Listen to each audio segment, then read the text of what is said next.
Hello, good evening, good afternoon, good morning, and welcome. It's Nurse Richard the Wax Wizard. Thank you for joining me. Have a look at this, really interesting. Now, there's no actual procedure to do on this ear. Now, this is it was her husband. This is a lady who had a mastoidectomy, which is a removal of the mastoid bone, which is that bone that you get behind your ear. And it's a really interesting example. This, can you see the bumpy texture in the background? Now, you'll often hear people describe that mastoid bone as like a honeycomb structure with air-filled cells, which helps in the regulation of air pressure. And that was a really good example that you can actually see those cells there. Obviously, the skin's grown over the top of them after they removed part of that bone.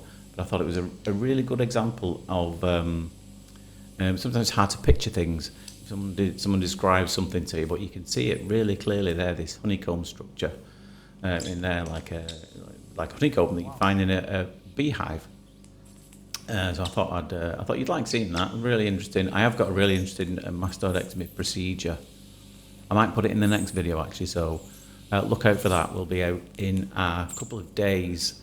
It's one of my regular patients, but it was particularly difficult, and I know you all like watching me struggle with the difficult ones.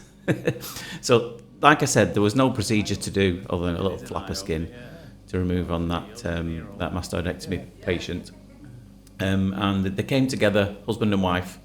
That was the wife. Didn't have anything to do with that, like I said, but his ear was like this. It was pretty full, and a little thin layer of dead skin underneath it too. I don't think it gave me too many problems, this, but it's a satisfying one. It was absolutely chock-a-block. You can just see a little glimpse of the eardrum in the distance now, can't you? In the bottom of the screen, you might see sometimes a little light reflecting through that little gap. But he was really struggling with his hearing, this poor gentleman. Not surprising, really. And as soon as I got that out, he noticed a huge difference. And so there's just a few little bits left to tidy up. So I've swapped to the smaller tube, which is the fine-end tube. And much easier for peeling away these little tiny bits that are left. There's another ear after this too. And I want to say it's of another absolute who decided to put a cotton bud in their ear.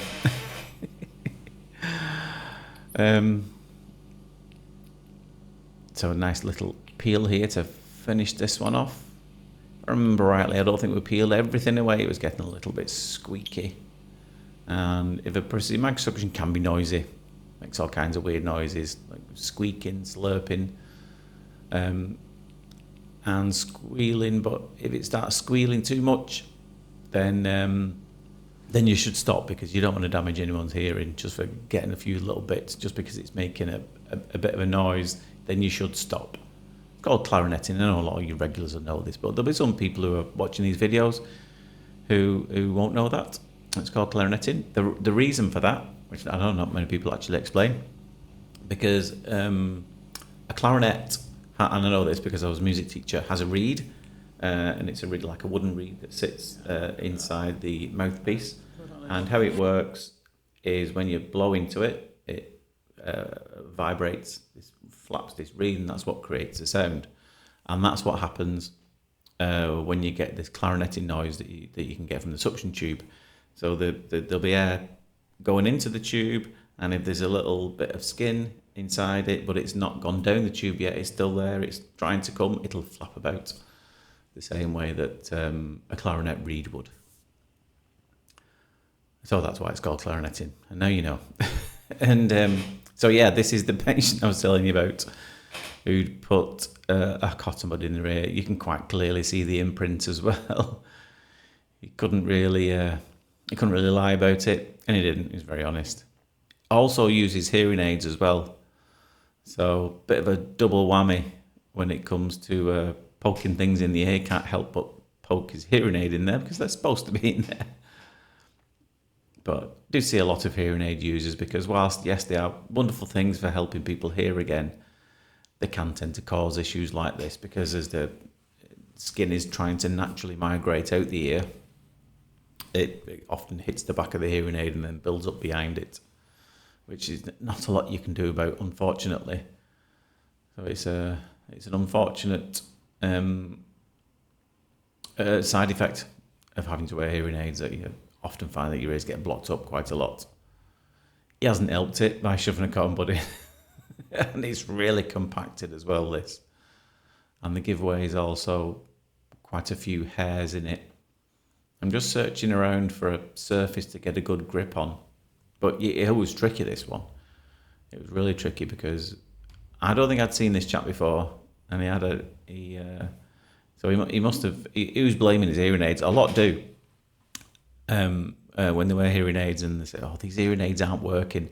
So their first protocol is usually to go around and bang on the desk of the audiologist and say, my hearing aid's not working, it's rubbish, why have you sold me this? And then they'll look inside their ear and they're like, well, there's nothing wrong with the hearing aid. You've got something like this in your ear. And a lot of audiologists do earwax removal, but not all of them. It's an additional skill that you learn on top of that. I don't think it's, correct me if I'm wrong, any audiologists if you're watching, but I don't think it's something that's taught when you do your degree. I might be wrong on that, but I don't think it is. I'm sure I've heard some of them saying that it's not. I mean, in my opinion, that probably should be the case. But I suppose I'm not too bothered that they're not all trained because they send quite a fair bit of business my way. So stay untrained then. Change your mind on that one.